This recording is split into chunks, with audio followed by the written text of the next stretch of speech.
ఏమీ అర్థం కావడం లేదు మావయ్య. పల్లవి నిజస్వరూపం బయటపెట్టి ఎలాగైనా ఈ పెళ్లిని ఆపాలని, దానికి కావలసిన సాక్ష్యాలు తెస్తానని వెళ్లిన తరుణ్ ఏమైపోయాడో, ఎలా ఉన్నాడో తెలియడం లేదు.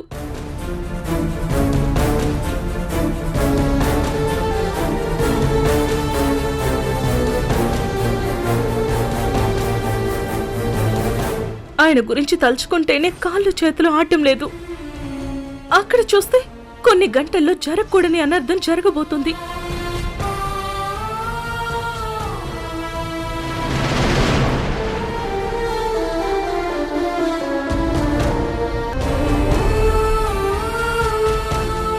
ఎందుకు ఇలా జరుగుతుందో అర్థం కావడం లేదు. జరగబోయే అనర్థాన్ని ఎలా ఆపాలో తెలియడం లేదు.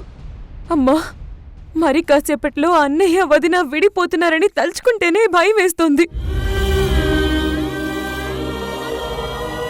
బొమ్మరిల్లు రాత్రి 8 గంటలకు మీ ఈటీవీలో.